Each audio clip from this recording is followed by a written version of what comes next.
Okay. YouTube should just automatically go. Just starting a. And then you got to go to Facebook. Why is Facebook so much harder? Although, like, why is the stream not going on? Or, like, why is it black? Oh, there it's it coming. is. There It's it coming. is. It's coming. There it is. Facebook is just the. There we go. Facebook is so needy. You have to, like, do, one more step. Just starting a stream of consciousness here. Yeah, there we go. We're good. All right. We're all good. So far, things are going much better than the last time we tried this. Man, that was embarrassing. It always happens with other people. Like, yeah, when we have a guest, like it someone. is so embarrassing. Yeah, it is. We had for those people who don't know. Just a taste. We had Just a taste. You don't want a big. we had Michael Gormley, I'm on alcohol fast right now. So also known as Gomer. On a Sunday? He was in the studio with us, are you supposed to be and just everything off on Sunday? everything wasn't Yeah. working. No. I've been sticking to a strict fast. Sunday is like a mini Easter. Are we ready? Yes. Yeah, I'm ready. I'm waiting on you. Oh. Well, wait. Let me record. I think we should record it. Do you think we should record it? I think so. Okay. That's the reason for being Jim's like, this is the whole purpose I am here. Just to make sure. We're not, no intro, huh? We're just going into it. Okay.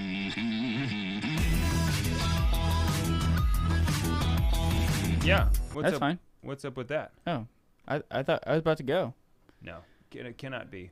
Okay, well you got to hit stop on Cubase as well. Yeah, Cubase is fine. Okay. Cubase is here. We go. Bring this over here. I mean, I was fine with it. Like, See, look. Oh, it's I. yeah, it's always been I. Yeah. I just hit the wrong button. That's fine. I'm good with it. Yeah. You're fine. You're Okay. good. You ready? I feel good about it. Good. Good. Good. I feel confident. Here we go. All right. Look. Boom. Warning: the Catholic Man Show contains high levels of manliness. It's simple, really. You either want to grow in virtue and holiness, or you want to be a sissy, whiny baby. If you choose to move forward, grab your whiskey glass, because the Catholic Man Show is starting right now.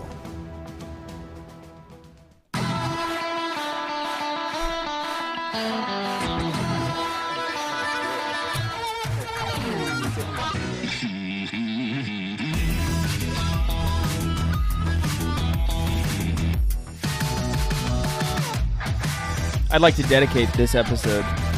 Oh, you gotta hit record for me. I would like to dedicate this episode to the Kathy Spencer, The one and only.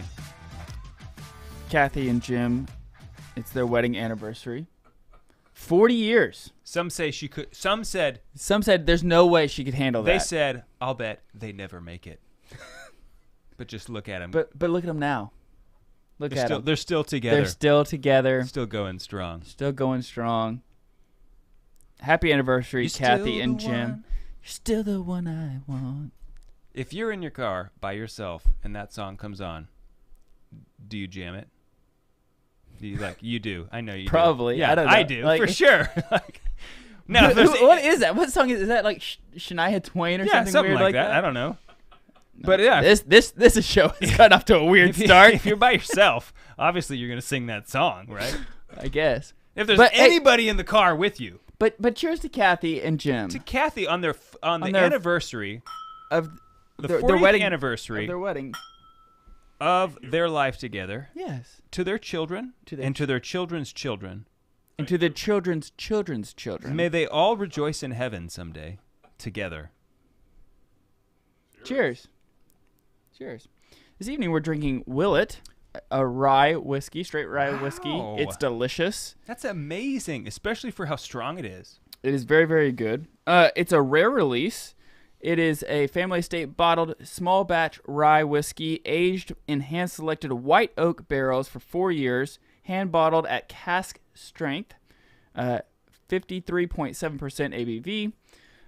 It is from, like I said, the Willet Distillery. They are the distillery that also is Buffalo Trace, Yeah. Eagle Rare, Blanton's. They're real big.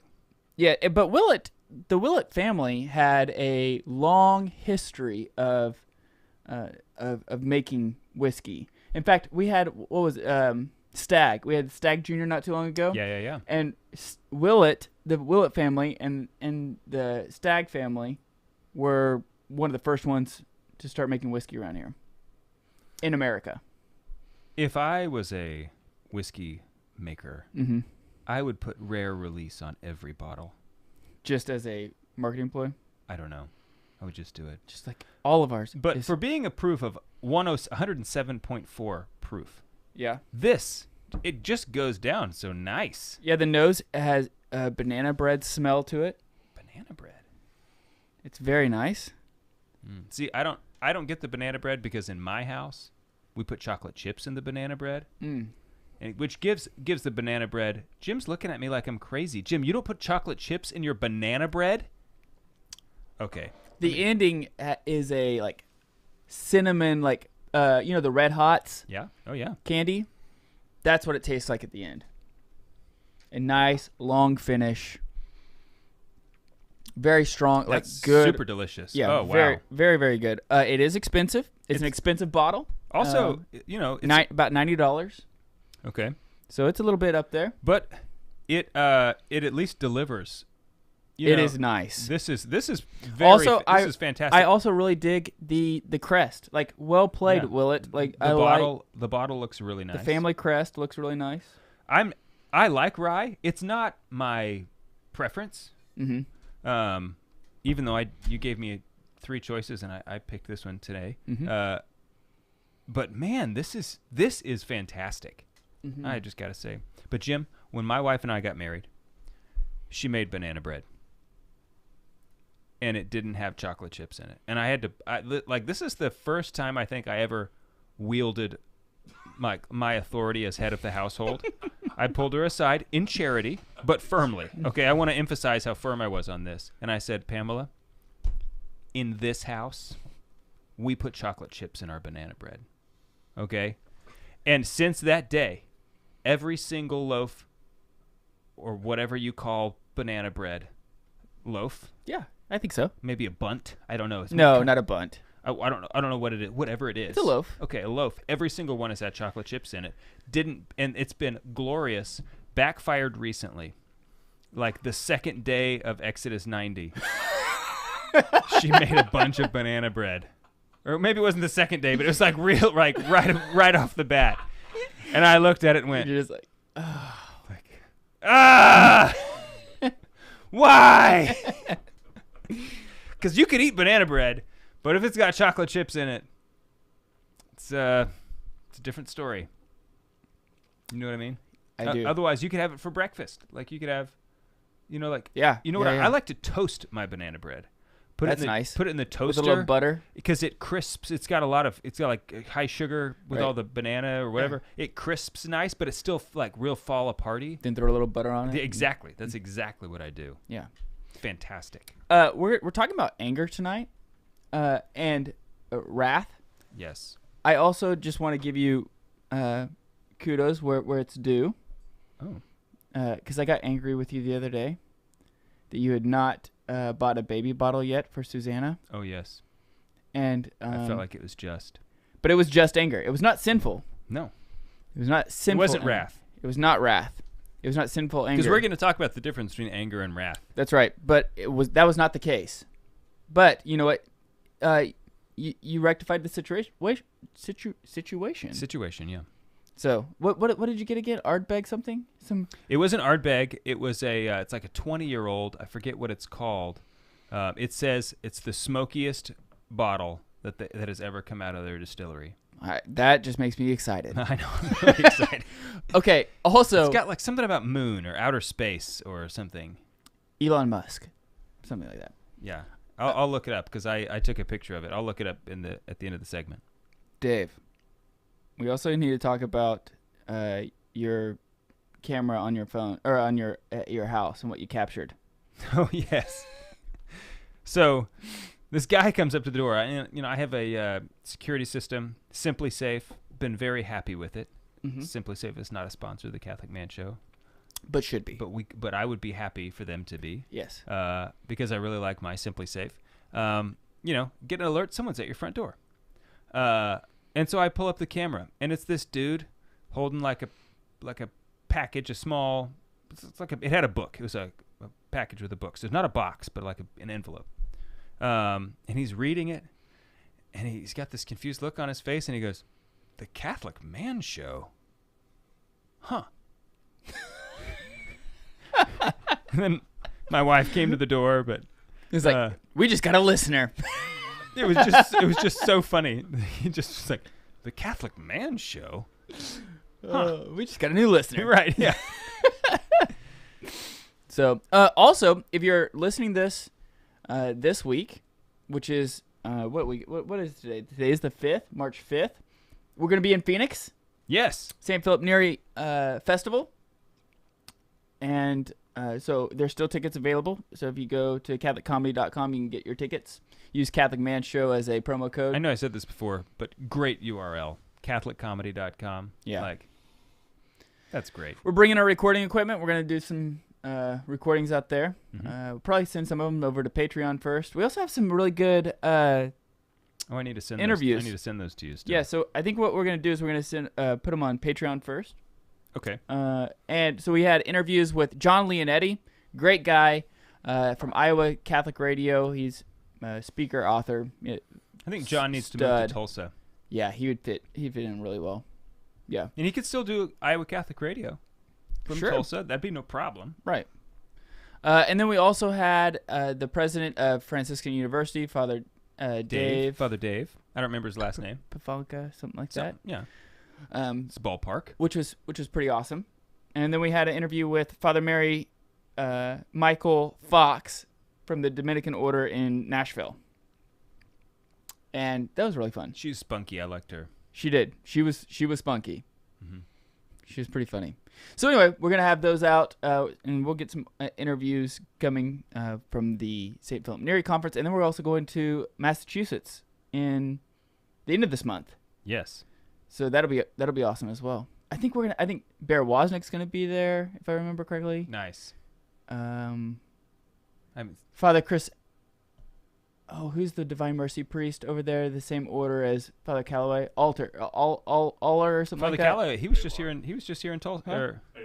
Alar, yeah, Father Chris Alar, I think is gonna be there. Okay. Father Calloway was just here in Oklahoma. Yeah. He was at the women's conference. Right, which is awesome. I Yeah. heard it was really good. I want to give a shout out to the Diocese of Tulsa and Eastern Oklahoma. Okay. We have, as of today, 18 seminarians in our 17. We just got a new one. Father, Yeah. This is what Father Brian was saying. Yeah, I today. think it's 17. Oh, okay. Anyway, 17, 18. 17, whatever. And for the number of Catholics that we have in our diocese, we are one of the highest ratio in the country.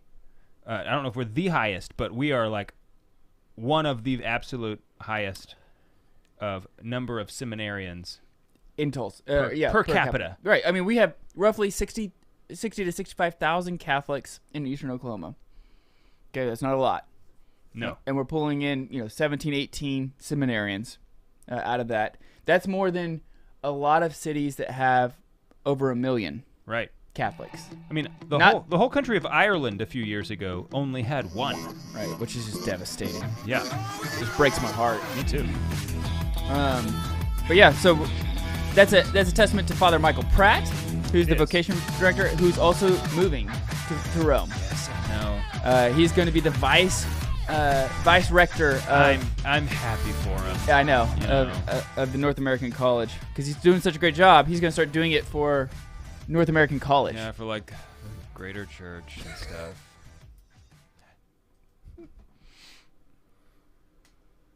It's very impressive that he's. Oh, I it mean, is. It's a huge honor. He's from the NAC.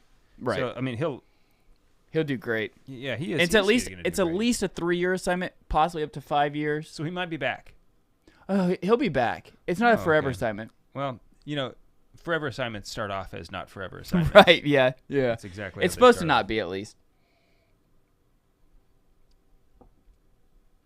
I'm just gonna find this whiskey real quick because I sent it to you and Juan. Hypernova.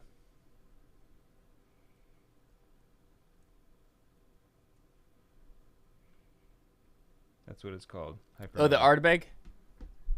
Yeah, Hypernova. Yeah. Yeah, that'll be exciting. Okay. Art thou ready? Yes.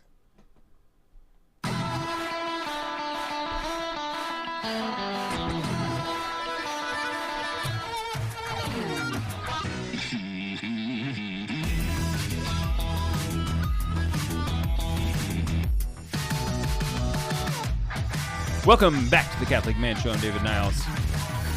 Here with Adam Minahan and Jimbo Baggins on his 40th anniversary. I'm not sure how he swung that. Yeah, how did you get... How did Not you... sure. How are you here? We didn't really ask that. Jim must have accumulated some hoard, points. a hoard of chips over the last 40 years. And then, you know what? You cashed it in on the wrong thing, Jim. That was a weak thing to cash it in on to be here tonight. Jim, this is why we hang out with Jim, because Yeah. he's loyal. he's a mystery, and like he does things that it's like, I don't know how he does that. He's a good friend. Now, one thing I will tell you about Kathy is that she can move substantially faster than Jim. Yes. Yeah. I saw her run the other day, Yeah. chasing a grandchild after Mass Yeah. down the center aisle. Yeah. And I even told Jim, I was like, Jim, Kathy, she still got it. Mm-hmm. I just saw her running. I mean, it's not that I didn't think she could do it, but But I proved I it. saw her doing it. She proved it. And then I told him, she's definitely faster than you. And Jim said, oh, yeah, I'm just bear food. That's what he said to me. And I said, you want to go camping? I'm free this weekend. Okay. No wonder he's never gone to the Catholic Man to camp out. I am this close to getting cows. I had a... Man, I think that's gonna be a lot. getting cows? Well, I think you have a lot going on. Yeah. So I just think, like, adding something else like that. The grass is not quite like growing yet, but it's green. It's all green. I love how you're whether it's prudent or not. I don't know. I'm not the one making the judge. You know what we're not doing this year is getting a dog. Well, that good. Like you shouldn't do all the things at once. Yeah, we're not doing all the things. See? How prudent of you. Yeah. How's the wood shop working going? Oh, good. In fact, I meant to. I took some pictures. I was gonna see if we could get on the thing, but we're already going. And Yeah, it's not happening. it's okay. But it's going really well, better than I expected. Nice. You You sent us a picture the other day, and I was like, "Is that built-in cabinets?" Yeah, that's what I'm like- building. Yeah. But it's not for your kitchen. No, That I'm was doing for, like, practice cabinets for my closet right now. Okay. So these are floor to ceiling, Yeah. 8 foot tall. Was there already some there that you took out? No. So what was couldn't here remember before? what was there. What was here before was it's let's see, it's about 72 inches wide, and it was just hanging. Is there like a rod hanging for hanging clothes on top and bottom? Mm. So we have this big walk-in closet, and it's just packed with places to hang clothes. So apparently, as my neighbor tells me, there used to be a real estate lady who lived here, and she had a lot of clothes. And so this closet, I'm sure, was a spectacle when she lived there. Because I imagine, like, all of these clothes, and there's, like, a whole wall for, like, shoes and stuff. I'll bet it looked awesome. We don't have... we don't have that many clothes, right? So Pamela said I would like some cabinet space in here, and I said, you got it. People keep telling me, what are you going to put in here? It's like, I don't know.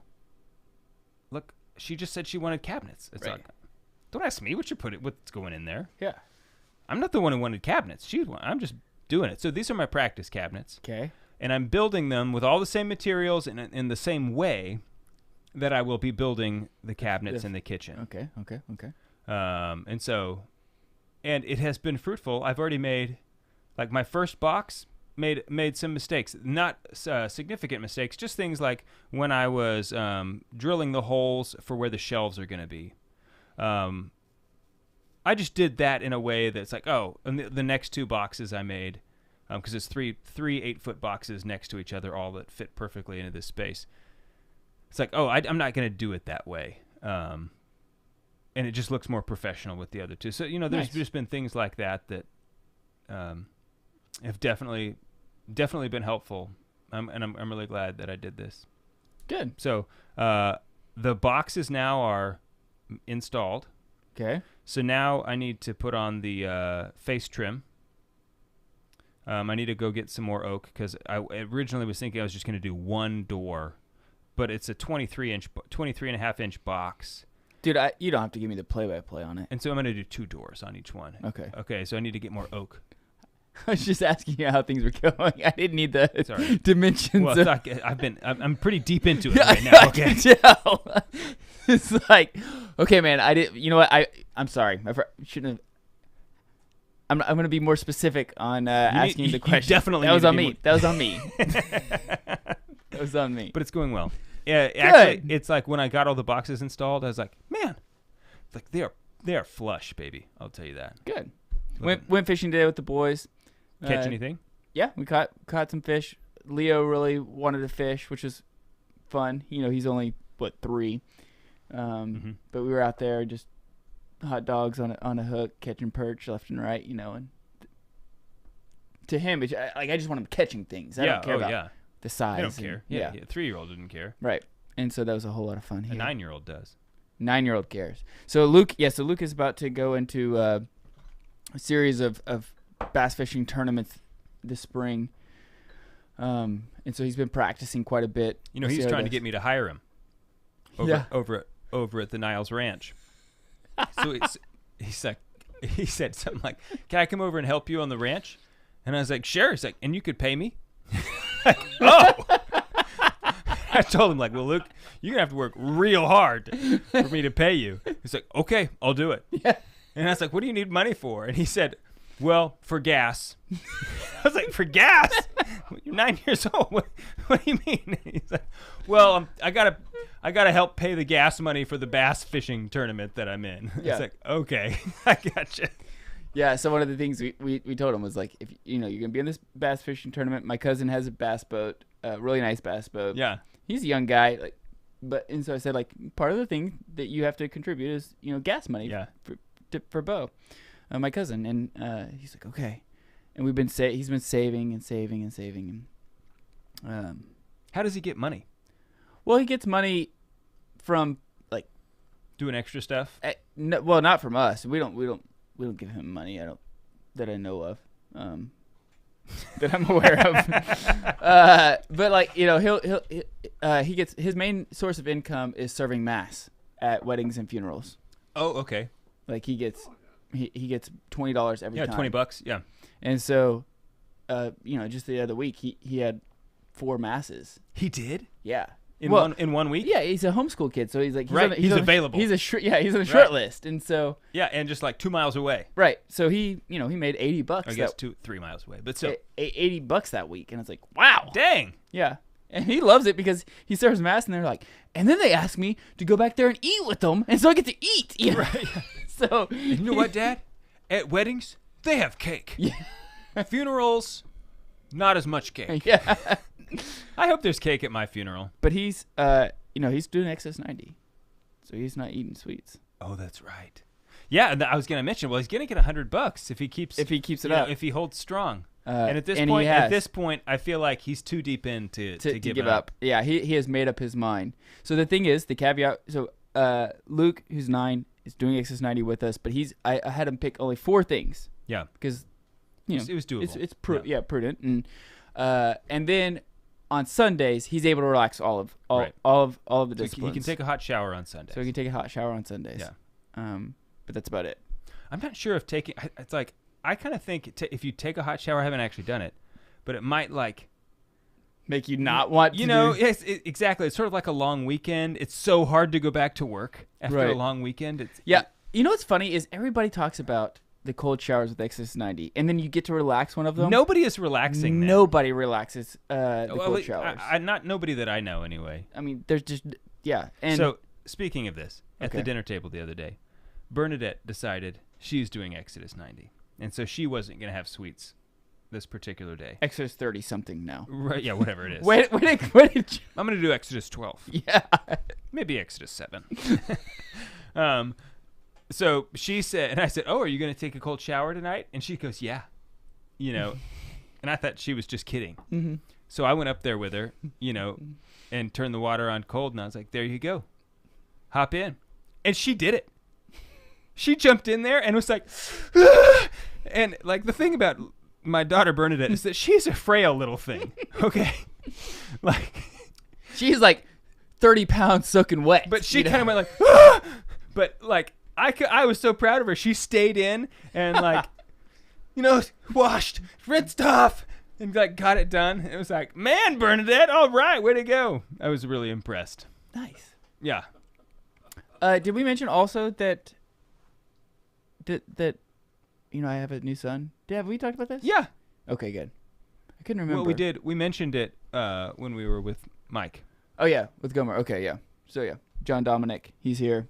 John Dom. Jean Dom is his rap name. But he is baptized. He is part of the body of Christ. Doing Praise great. God. Praise God. I Not almost, sleeping. I which almost is, said the A word. I didn't, because it's Lent. okay. It's a big deal around our house. Yeah, good. Yeah, I didn't know exactly what you were talking about at first. Now I do. I was like, wow, I didn't know that was something you should say. Yeah. Okay. The A word, which must not be said Right. until Easter. Rhymes with schmellalula. Yeah, it does, sort of. I'm not sure that it actually rhymes with schmellalula. But, what? Yeah, well, let's go with schmellalula. So we're going to talk about wrath. We're going to talk about it. Okay, good. I'm excited. Little angry. Ah! We'll be right back.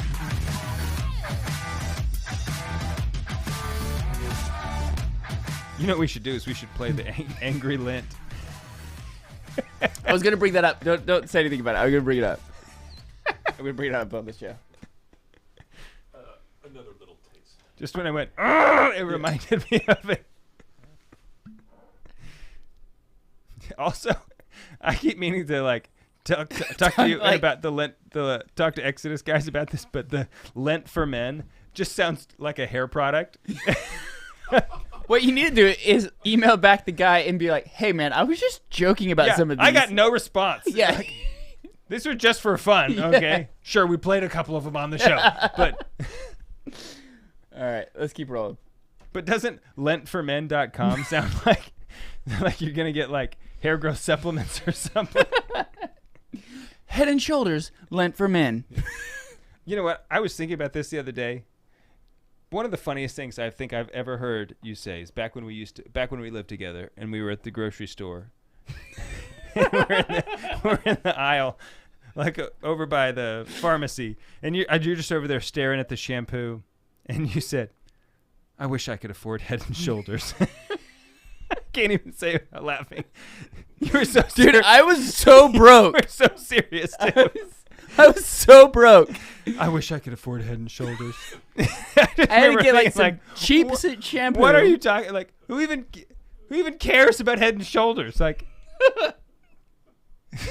like, if I had an extra $1, I don't care about buying Head and Shoulders shampoo. You know, that was just. I still think about that sometimes. I wish I could afford Head and Shoulders shampoo. I was so broke.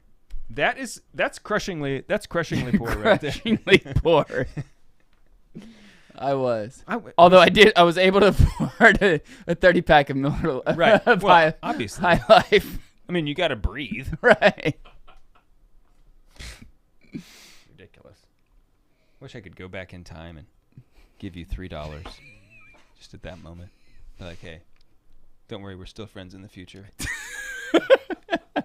Get you some. Are you ready? I am, yeah. Okay.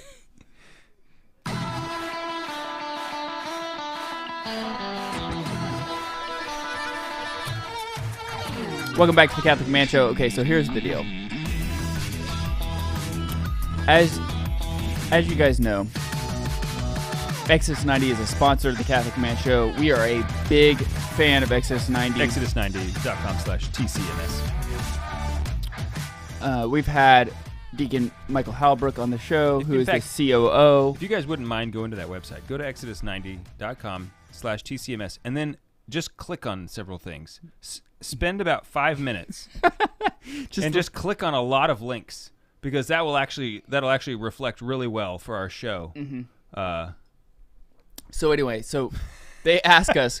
It's totally unethical, probably. Yeah. So they ask us. One of the high members of Exodus 90 sends us an email. It's like, hey, this is right before Lent, and he says, hey, can you guys promote Lent? Exodus 90 Lent, lentformen.com, and make sure to promote it on the show. Which is actually a great program. I really liked what it was. Right. Like, all sponsorship aside, you're walking through the Gospel of Mark, Right. and I think you can still join. Like, you Yeah, can still, yeah, you you still still sign can. up. So if you haven't, I mean, the beautiful thing about if you're about not our- happy with what you're doing for Lent, go to lentformen.com/TCMS. right, and the beautiful thing about our show is that we only bring on sponsors that we actually believe in. Right. So anyway, Which we can do because it's not our job. because it's not our If we don't have any sponsors, like, we don't care. right, we don't have it's not any skin off our back. Fine. Don't be a sponsor. Right. So It's sort of like, fine, send me an email. I don't care. he asks us, and he gives us a script, and then Dave sends an email back a few days later. I was not aware it was going to happen, and he sends it, and he copies the Exodus 90 guy on the email, and all of us. And he's like, hey, Let me know your thoughts. let me know your thoughts. And he sends four different takes of the What would you call them? Because they weren't just takes. They They were were- like genres, maybe. genres of script reading that Dave put together. We actually played a couple of them. If you listened a couple weeks ago, we played The Too Cool for School, maybe. Too Cool. Yeah, and then maybe the newscaster. I don't remember. And Or then the I think dramatic one. just like the regular sappy one. Yeah. But one of them, which made no sense at all, was Dave in his angry voice reading the script the whole time. Doing that. And it was obnoxious. It did not make sense. It was so funny though, because I It's found just like this ridiculous. kind of like death metal background music to go like. I just happened to find these weird background musics, and it actually, I wasn't intending to do this, but then it's like, well, I have the background music, might as well like do something to just like so that it fits. So he sends it back, and he's in there screaming in this one. He does 4 different ones. That's one of them. Sends it back to this guy at Exodus 9. He's like, hey, let me know your thoughts. Here's 4 different options. Let me know what you think is which one you like best. He didn't respond. He said nothing. He was like, what are you doing? Anyway, so we're gonna talk about wrath. Let's talk about anger. Let's Okay. talk- I mean, this is what we're gonna Okay, talk yeah, about yeah. this Okay, evening. yeah. So, let's get into Aquinas, apparently Aquinas, we just kind of discovered this recently. He talks about that there are certain daughters of it. Couple years ago, things. we talked about this. We discovered this. Oh, we did? Yeah, because you did the 8 daughters of lust. That wasn't a couple years ago, was it? Yeah, Are you dude. serious? Yeah. Are you serious with me? Wow. Yeah. Okay. Well, it feels like it was a few weeks ago. Right. And so anyway, there are daughters. Apparently, Jim has dated several of them back in the day. Of gluttony. When we did the 8 daughters Six of of daughters gluttony. of gluttony. He goes, I've probably dated them all. It's hilarious. So let's talk about anger. Not Kathy though. No, she's not one of the no. So there are 6 daughters of wrath. Now, Do you know why they call it daughters? I don't. So Because they give birth to.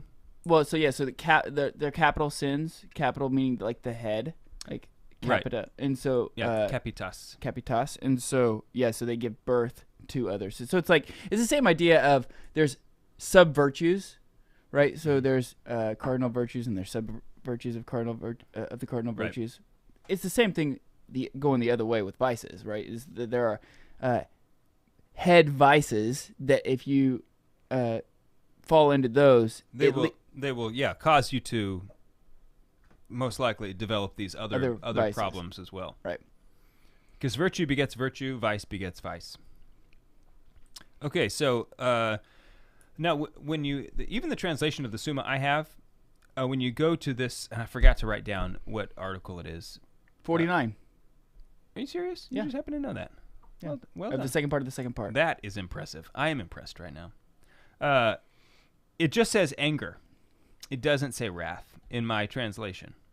But I think it's important to actually distinguish, as St. Thomas does. He talks about what is just anger versus wrath. Because anger, he's quick to point out, that is a simple movement of the will, whereby one inflicts punishment, not through passion, but in virtue of judgment of reason. So anger is something that you do out of, like, from your reasoning. Right. It's a human thing. It's right? a natural thing. It's a natural thing that happens. Yeah. So when this is, let me clarify that. What I just read is when anger is practiced well. Okay. Anger is a passion. What I just read here is what I said, not through passion. Anger is a passion. It's a natural emotion that everybody has. Okay. So anger is good in as much as it's a natural part of you. Okay. It's something that you're supposed to have and supposed to feel. What you do with it is what actually makes it good or bad, from a moral standpoint. Okay. Right. It can't be intrinsically evil because we know that our Lord got angry in the temple. Correct. Right. So, And our Lord did not sin. So. right. I mean, anger is sort of like silliness. Like sometimes you feel silly, sometimes you feel angry, sometimes you feel hungry. Okay. All of these things are just natural things that you will feel as you live. And so it's not immoral to feel hungry. Now, it might be immoral what you do with that hunger, right? But it's not immoral to feel angry. Right. So this is the whole understanding of, like, making sure that your passions don't overrun your will, right? Correct. This. Yeah. In fact, St. Thomas even talks about how not because some people have, like, strived to suppress their anger, and they have, like, trained themselves to just not feel anger, or they have given in to passivity, where they've become so passive that and like really out of maybe a lack of charity, they just don't get angry about things that they should. And he actually says that's a vice and it's a sin. Like it can be a sin to not feel anger about something that you should. Right? And so because we have this, God gave us anger for a reason. And I think this is especially an important conversation for men, okay? And not that women don't get angry. Obviously they do. But I think men have a greater responsibility, a greater duty to regulate that anger, because when it is not regulated, the consequences are worse. A man whose anger is not in check, obviously he's capable of a lot more harm than a woman. Okay. Simply because of his greater strength. Okay. I Right. see what you're saying. However, we also need to, just to be balanced, make sure that we are angry. Certain things should make us angry. Like abortion the idea should make you angry. Injustices in general, right? Right, exactly. Injustice upon the innocent, or upon, injustice in general, right, should make us angry. Okay. Now we have to moderate our response to that anger. So we're going to be talking about some of these daughters, but a few quotes from, I like this from Chrysostom. He says, anger, when it has a cause, is not anger but judgment. For anger, properly speaking, denotes a movement of passion.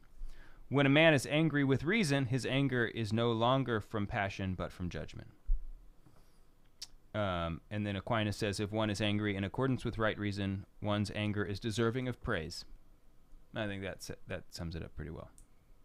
Yeah. It's kind of interesting to think about praising somebody who's been angry. But also, I think that anger manifests itself in different ways upon different people, right? And how you, even if it's just anger, how you actually carry yourself or manifest that anger is either going to be prudent or imprudent, right? Even if it's a just cause, even if you are angry about an injustice to other people, how you portray that and act upon that anger. So let me ask you this question. Okay. Let's say a person understands this and that their anger is in accord with right reason, but he fails to let it go at the proper time. Okay, so let's say something happened to you, a coworker, was telling lies about you or something. Mm-hmm. Or no, let's say a coworker is telling lies about somebody else, not about you, about another coworker, and this makes you angry, and your response is proper. You're angry because of of the right reason, not out of just like a passion. However, and you act well. Let's just say you act prudently in this situation and say you shouldn't do that. Blah blah blah blah blah. But later on, you still cannot seem to Let it go. let it go. Right? You've like made a decision to forgive this person, but you still feel mad about it. Mm-hmm. I think that's kind of something that I've experienced. Is that sinful for you to still be like, it's kind of like mad about it later on? Think about it. Okay. You're gonna get some bonus time to think about that. Man. Timely question. Okay. Yeah, I'll think about it. We'll pick it up on the other side of the break.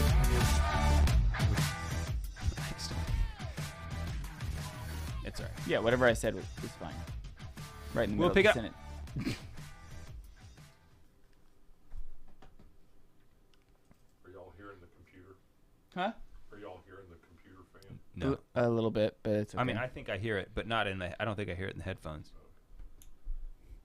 We're gonna have to get a new computer probably soon. Yeah, maybe. Yeah, I mean, this one's like 3 years old now. Maybe 4. Yeah. God, like time is just I know. blazing. I know. Yeah. My uncle Steve, he always said he was going to write a autobiography and call it The Blur. Mm. And he never did. But maybe I will. You will not. No, I won't. I know you're writing. It'd be the worst book. Not because my life isn't worth writing about, but just because I was the one writing it. No, you're actually a really good writer. It just takes you forever. I'd have to start now. And To- maybe by the time I was you're 65, yeah, I would be done. Maybe. But at this point, I feel like I'm going to be 65 in like 2 weeks. Yeah, that's true. And speaking of books, Oh yeah. Speaking of books, we actually did write a book. We did, actually. That's why Adam knows I won't write another one. Right. Living Beyond Sunday, making your home a holy place from Ascension Press. Go check it out. One of these days, I'm just going to surprise you and say like, hey, I wrote a book. I don't believe you. and hoodies. You know who published it? Rome. Definitely don't believe The you. Vatican. Definitely don't believe you. It was amazing. It's changing lives. Don't believe you. Pope said it's an instant classic. He wrote the foreword. Man, if we could have got Pope Francis to write the foreword, I bet we would have sold. A lot more books. I should have called him. Like, hey, remember that time you kissed my baby? Yeah. You kissed my baby. You owe us. Yeah. Are you ready? Yeah, I'm ready. Mention our store when we start. Okay. Okay. Okay, man.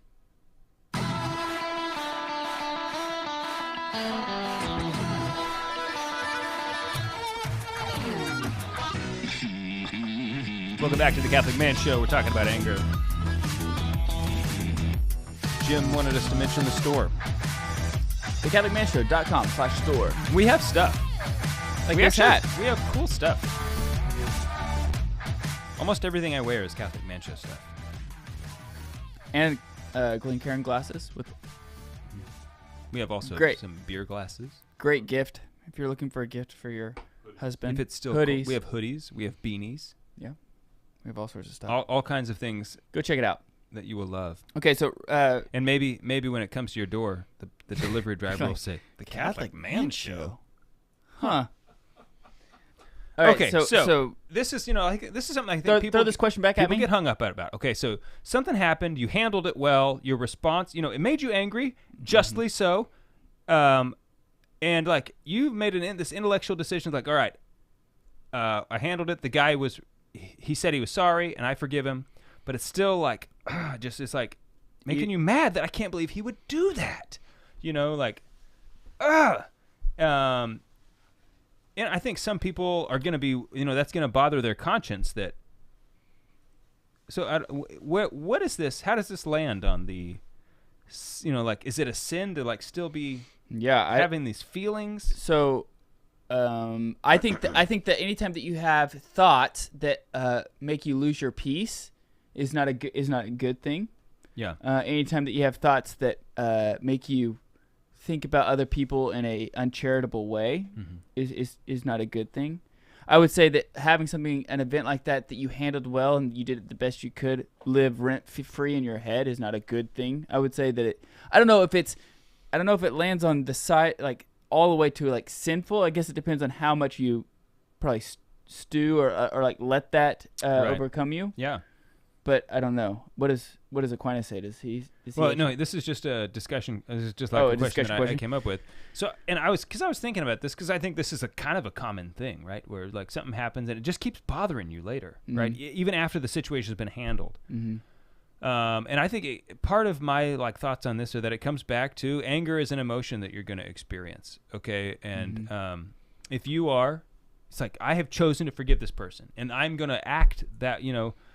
Because we're going to be judged by our actions. We're not going to be judged by our feelings. Now, you know, how much, if it's like in your head, I think you do need to. Yeah, because that's thoughts. You need to, like be honest. How much of this are you feeding it? Is that why it's still there? Right. Are you feeding? Because you will be judged by your thoughts. Yes. Right. Not by things that occur to you. You won't be judged on, right. But acting upon things, thoughts. Yeah, those thoughts that you take and like willfully.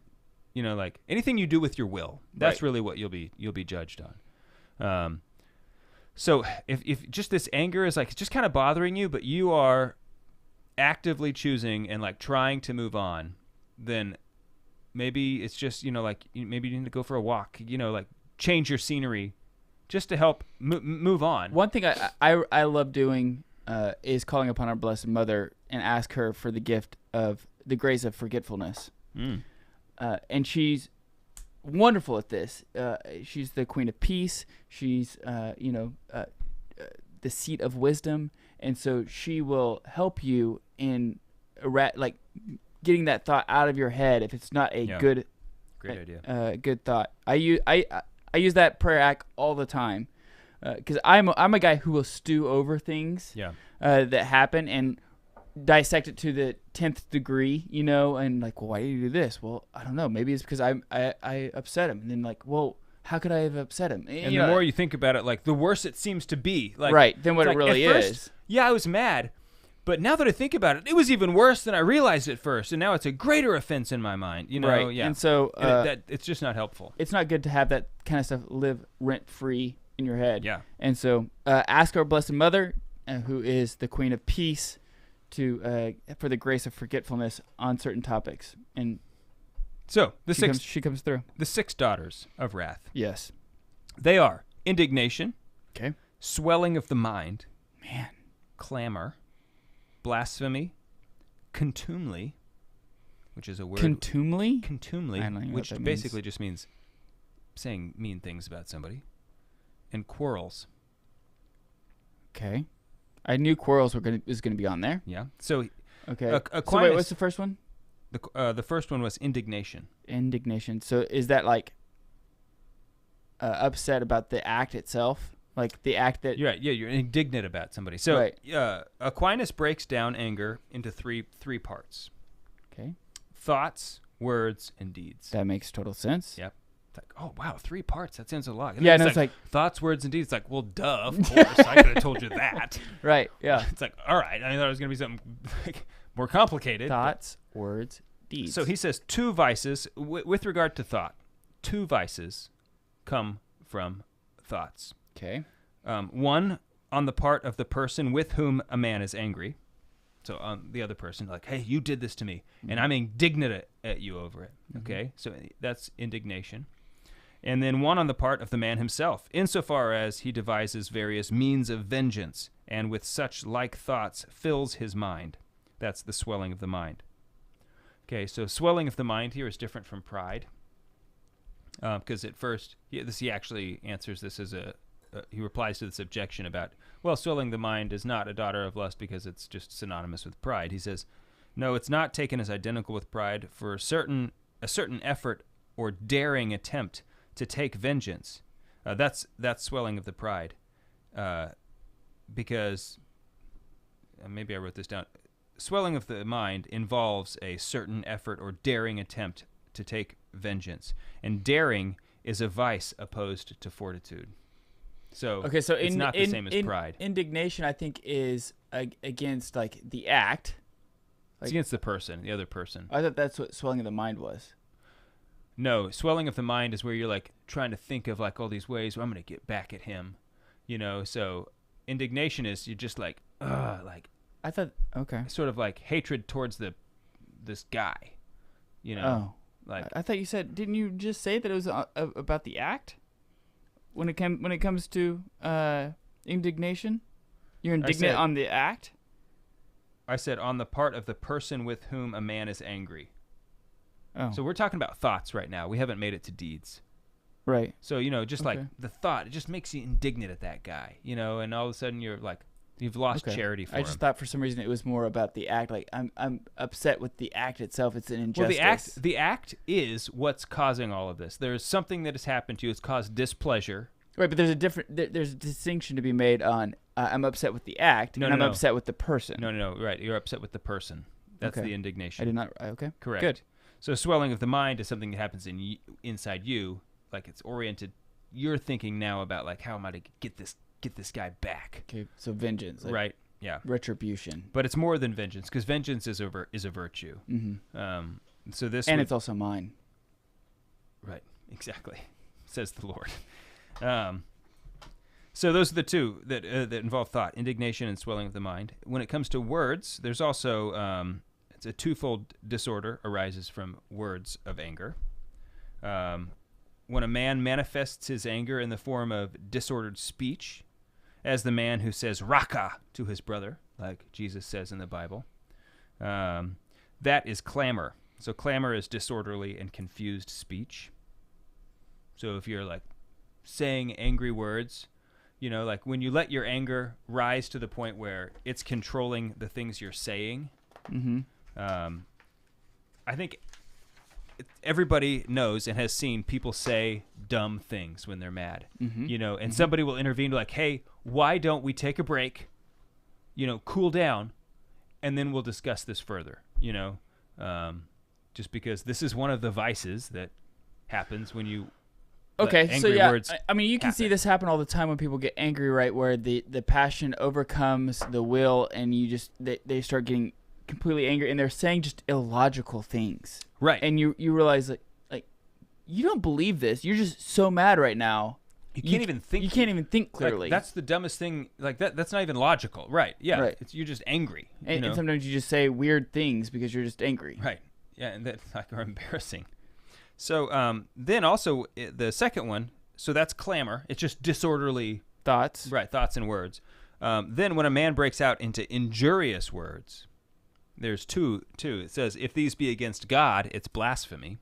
So that's one of the daughters. And but if it's against one's neighbor, it's contumely, which is a word I had never heard before. But basically, it just means like saying bad things about them. Okay. I don't know why you couldn't have said that, but I guess you have to have a name for it. Contumely.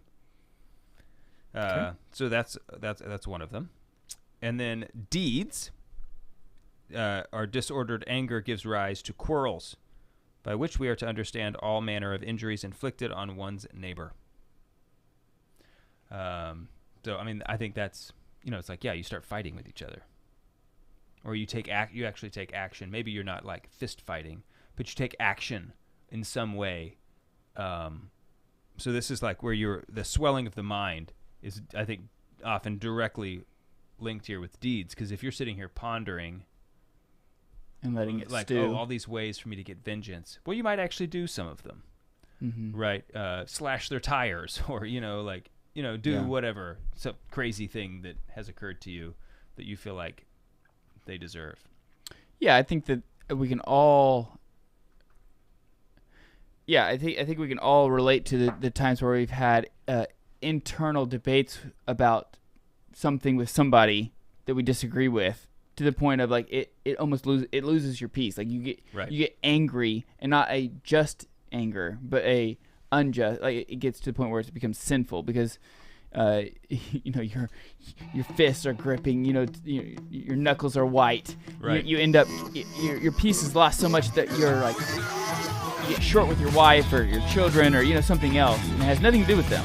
So I mean, these are things that we all need to be aware of. And if you see these things in your life, you need to know that your anger is not, you're not dealing with judgmental anger anymore, and so deal with it. Work on it. Get to confession and seek to become a better man. We're out of time on the radio. Go check us out on thecatholicmanshow.com to continue this conversation. We're on the Lord's team. The winning side. So raise your glass. And cheers to Jesus. Cheers.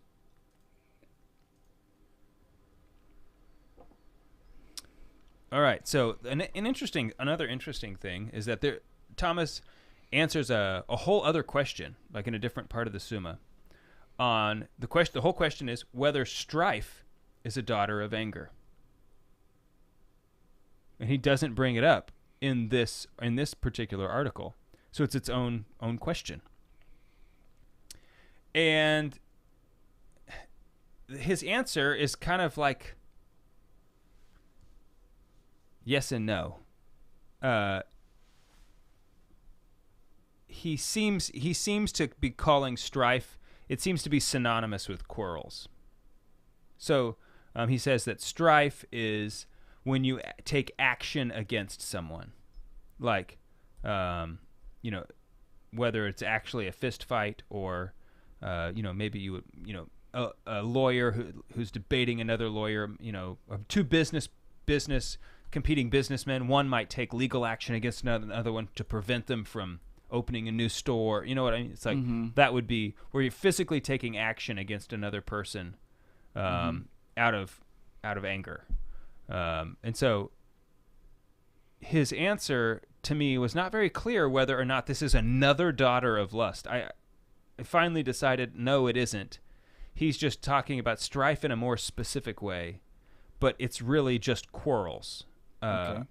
So can you give an example for those who, because I think men, a lot of men struggle with the vice of anger. Yeah. Like some red flags or some warnings of like, no, this is no longer just anger, but this is like you're getting into this sinful realm. Like some like concrete, like maybe more concrete examples. Yeah, sure. So I think that if your actions are being if your actions are taking place while you're angry, and if you think back and it's like, wow, that's not exactly what I would have done if I was calm, okay? Because it's one thing to be angry, and it's another thing to act in anger. Mm-hmm. Like the way I really had to learn this was with disciplining my children. I am not an angry guy. I'm a very pretty calm, mellow guy. My temperament. It wasn't until I started parenting that I really started dealing with because otherwise, I'm just going about my life.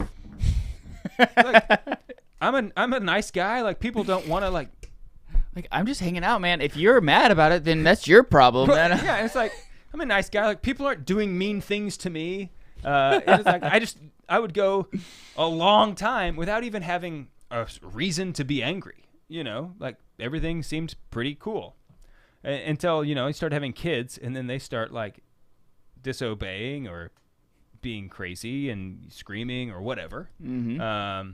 And then finally, even if it's just them being loud, maybe I don't want things to be loud right now, which I didn't have to deal with that before, right? Right. So it wasn't until children where I started having to actually confront some of these just natural responses, like these natural anger, right? As a natural feeling.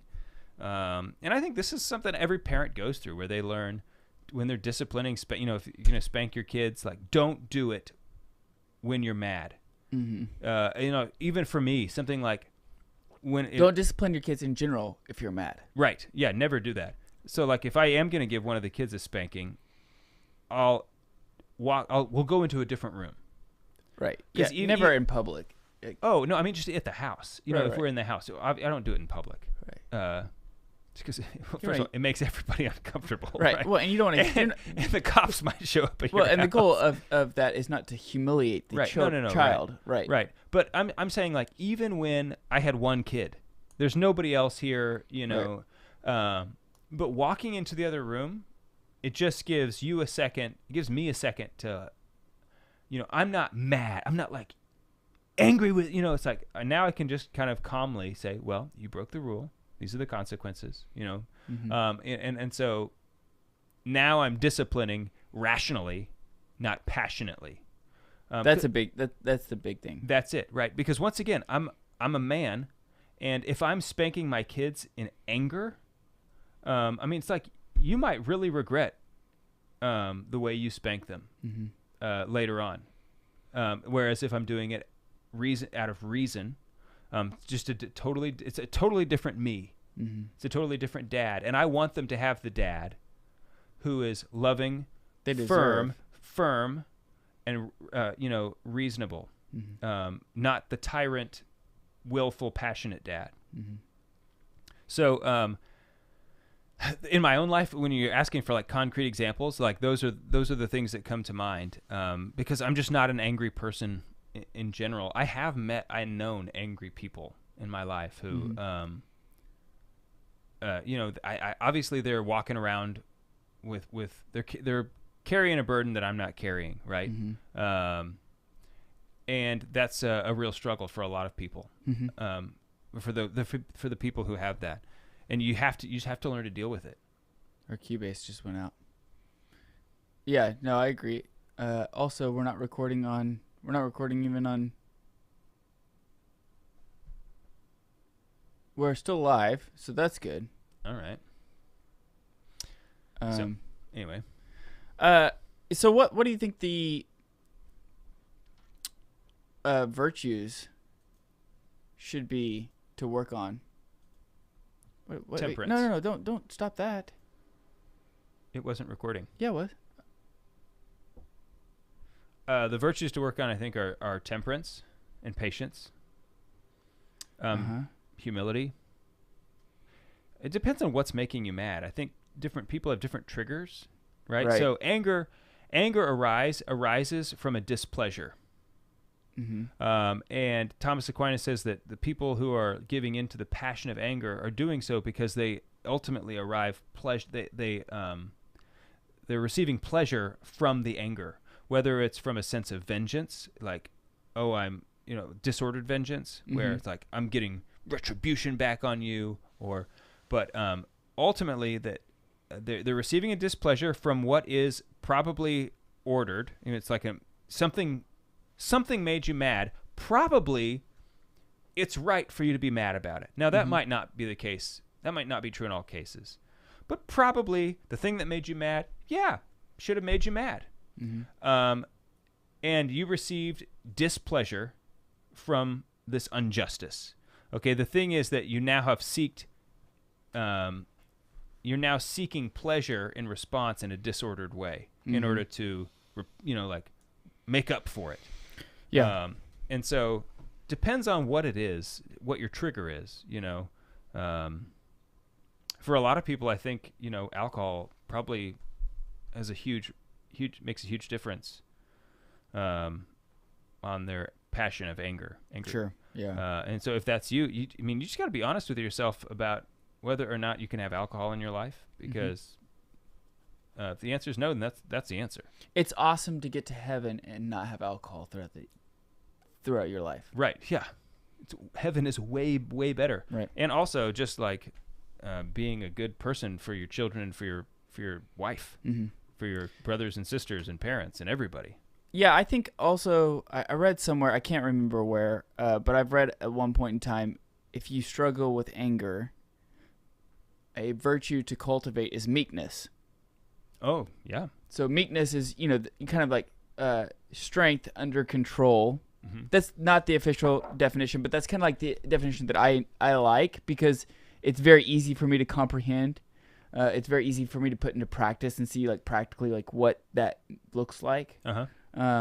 And so I think that if you do struggle with anger, asking for the virtue of meekness would be beneficial. Totally. Yeah. And Because this is like this, strength under control. Yes, you could get mad enough to where you break something, or you break the table, or break something because you're so angry. Yes, you can will your physical strength to break this, and you're capable of doing so. But is this just acting out of passion? Is this acting irrationally? Yes, it's not the appropriate response. And meekness pulls us back and says, like, no, this is not what we're supposed to be doing. I do have the strength to do so, but I have control of my strength to operate it and move it when it's ordered and right. one time, I had a toilet that was leaking at the base. Which is what it's all about. Well, that's what they say. Yeah. But I realized like the wax ring had failed. I was going to have to change it. I hate changing toilets. I will do it. I do it. I don't mind doing it. The wax ring, though, is pretty gross. Oh, the wax ring is terrible. Yeah, I've since switched to foam. I only use foam, like nice. these foam rings. Yeah. But I pulled this toilet off. It was my Champion 4 toilet, my favorite toilet. I'm in the bathroom dealing with this ring, and I had the toilet kind of like leaned up against the wall just to get it, because the wax was on the bottom too, and I hadn't got to that, and I didn't want to be getting that. I didn't want to just set it on the ground and get more of this messiness, poop wax on all over the tile. Okay, so have it like kind of leaned over so that the wax is not on the floor, and I'm down there like not cursing, like doing it, but it's like kind of proverbially.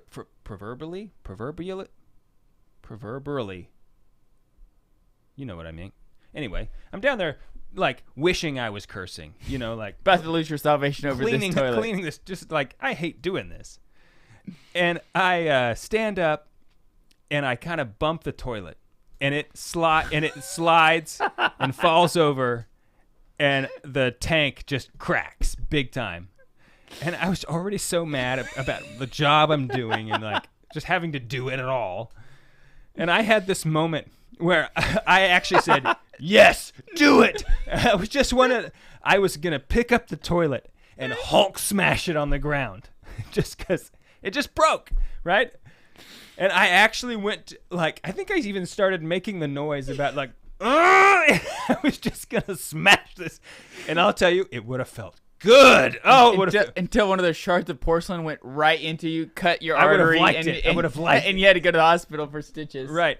But I was just going to, in that moment, I was just going to lift this toilet high over my head and just smash it. And I would have had to probably replace the tile. But I remember, like, saying, yes, do it. And then, like, as I'm like wanting to do it, I said, no. And I remember, this is like a very, things happen in a flash in your mind. Mm-hmm. And it was it was very difficult. And I didn't want to not do it. I wanted to do it. But I remember not doing it and going like, okay. Like taking several deep breaths. And I remember thinking like, the Lord wouldn't want me to do that. Jesus doesn't want me to smash this toilet right now. Satan wants me to smash this toilet. I want to smash this toilet. Jesus doesn't want me to. Okay. Fine, I won't smash the toilet. Anyway, long story short, I called the Actually, it's a short story long. You're right. I called the company, told them what I did, told them I broke the toilet. And they said, oh, we'll just send you a new one. We don't make that toilet anymore. Pick any one out you want. I was like, what? Really? So anyway, like, I think back on that story as like, because really that moment was kind of a profound moment for me, because once again, I'm not an angry person, but this was a real moment of like lash out anger that I overcame. And it was like, I remember thinking, no, Jesus doesn't want me to do this.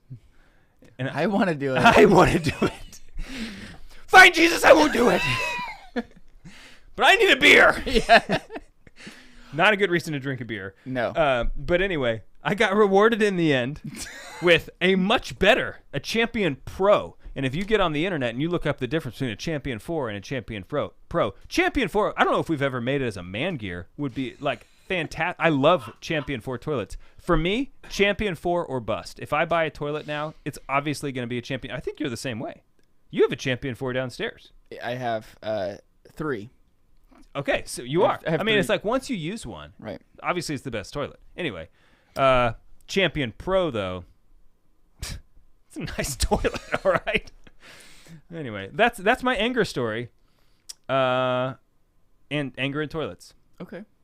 I think we need to be a little honest here and understand that the men who are angry, while a lot of these daughters like can be manifested through anger, I think a lot of times the anger, one of the biggest sins that come out of anger is lust. I think that those two things are very intertwined because lust or even like gluttony. Yes, but I think but those two vices, those two sins are so intimately connected. That's, right. That's why I think that. I think that a lot of times men who get angry or are angry in general is a vice that they have to struggle with.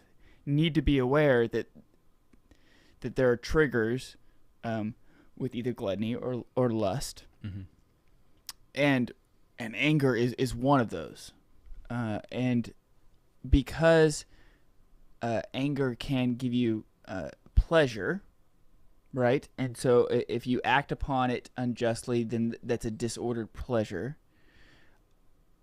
Like we talked about, that vice begets vice. And these pleasures build upon each other, and so you get angry, and then all of a sudden you realize, like, why am I being lustful over? Like, I'm angry and I'm lustful, and now I'm like getting drunk, and it's you're just kind of like, what happened? What spiral of chaos that just happened here? Yeah. And you're like, I'm not this. This is not the man that I am. This is not the man that I look at in the mirror and say, like, this is who I. This is what makes me. But it's very easy to see how one triggers the other, and you fall into this spiral, this death spiral. And Aquinas talks about how even when even if you make a mortal sin, commit a mortal sin, and then you build upon that other, and commit another mortal sin, that it's not like, oh, well, I just, I've already made a mortal sin, and now I get, Each one is one you have to be held accountable for. Right. It's not like one mortal sin session. Right. And then you go back to confession, and now you're back on track. It's like, well, no, each mortal sin is its own thing. And so I think that as we we talk about a lot the importance of examination of conscience, the importance of understanding, like, what are we doing, where are our weaknesses, what do we need to be praying for to grow in virtue. If you look back and you think about confession, and you think about your last 4 or 5 confessions, what are the 3 sins that you're confessing constantly in the last 4 or 5? Okay, now think about that sin, and think about the times that you committed that sin, and think, what led me to that? What was the trigger that led me to doing that sin? Was it like a lashing out of unjust anger, of being harsh to somebody that led me to something else? Was it, I was scrolling on my phone and it led me to something that I was just looking at sports, and then all of a sudden it led to something else? Or was it, I was planning on just having 1 drink and it ended up being 10? What was it that led you to these? This is how we grow in the spiritual life, right? Is understanding where our weaknesses are, where we're fallen, where we continue to fall, and so that way we can avoid those near occasions of sin. And we understand each other better. We understand ourselves better. And then we can ask, obviously go to confession, because our Lord is just waiting for in open arms to give you his mercy. He desires you to be with him. And so obviously go to confession immediately. But then through prayer, as you're talking to Jesus and you're talking to him about, these sins that you're trying, you want to get out of your life. Like, no one wants to be an angry man. No one wants to be a lustful man. Sure. No one wants to be a gluttonous man.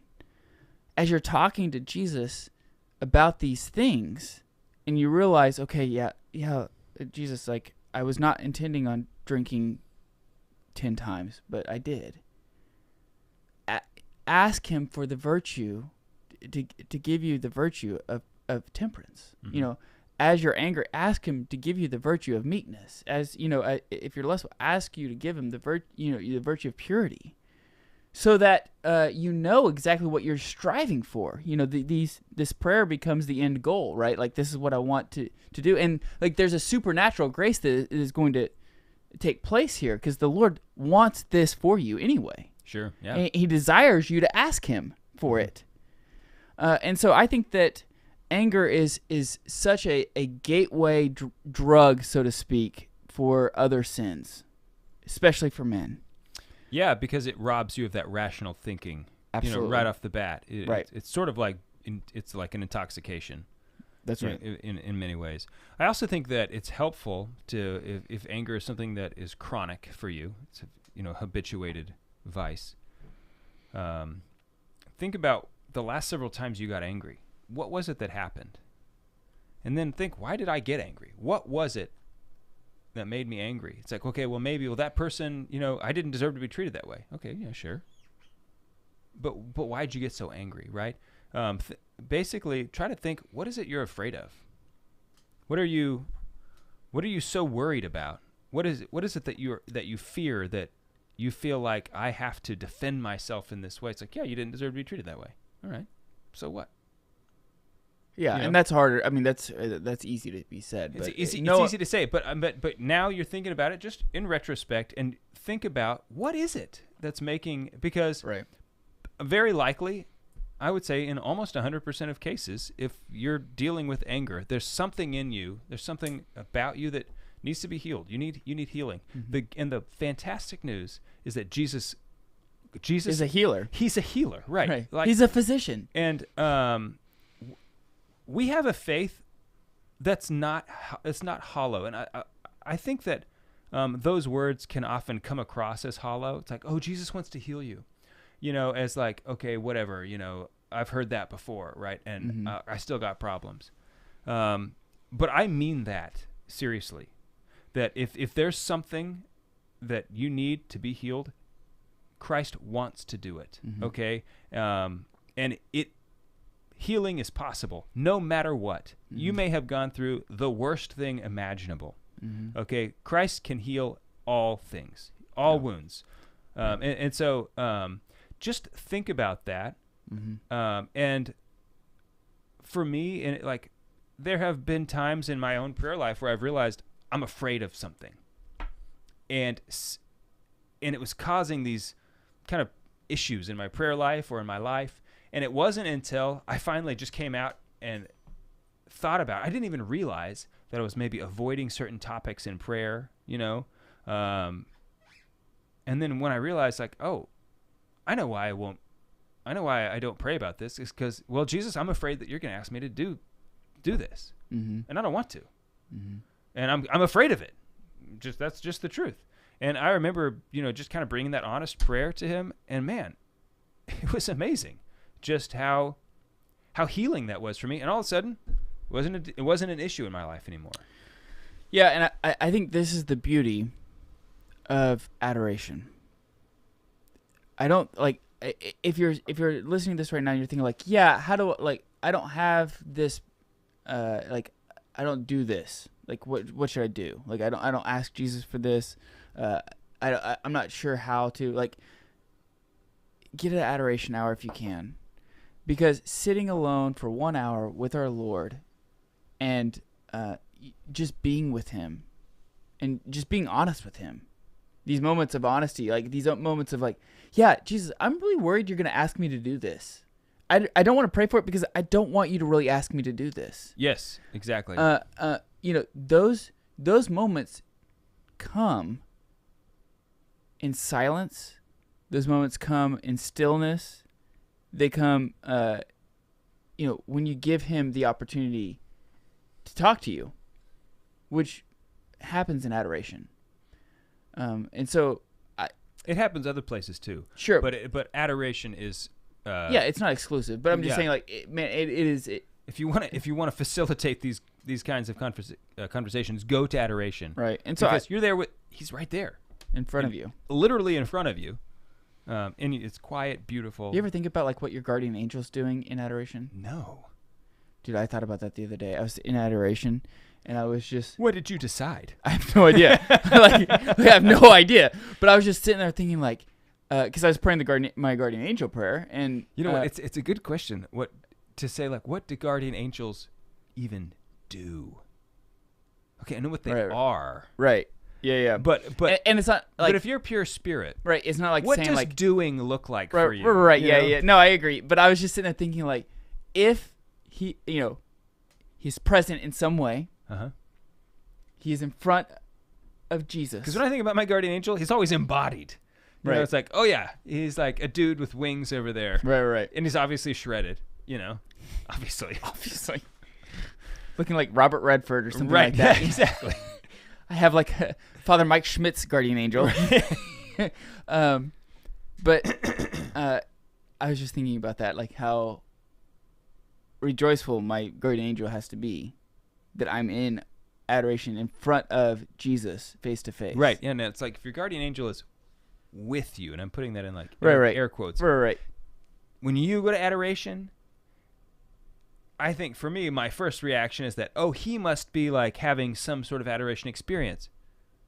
But he's in heaven. He's got the beatific vision all the time. Right. Like adoration is cool. The beatific vision.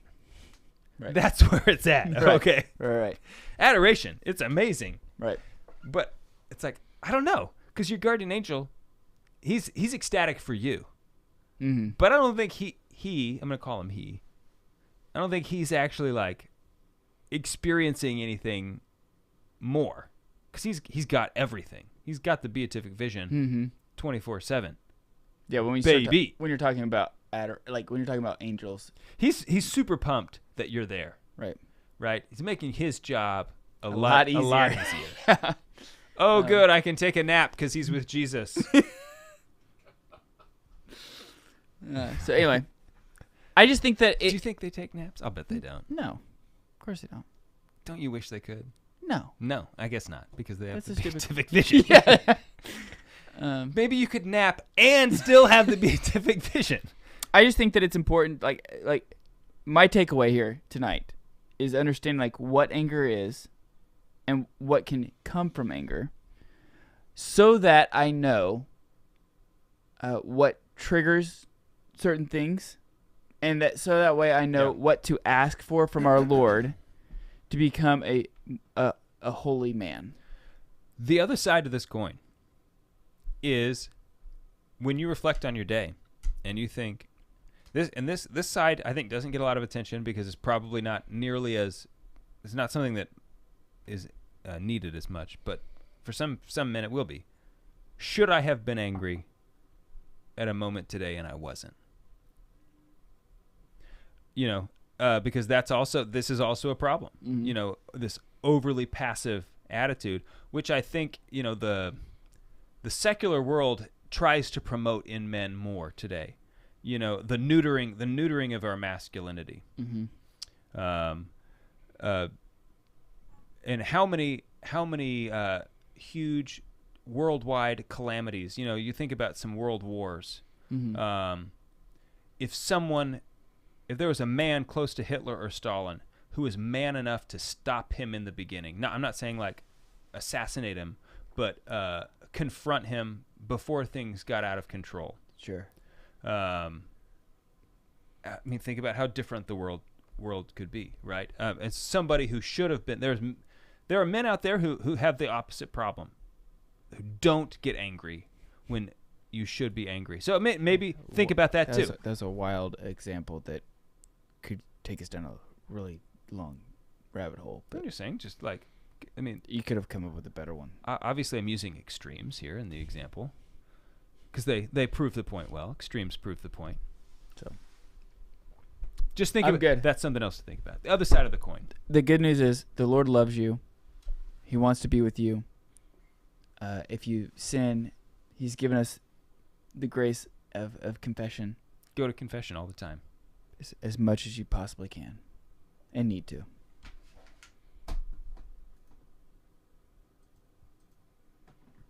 All right. You could just hit the stream button on VMix, and it'll close everything down.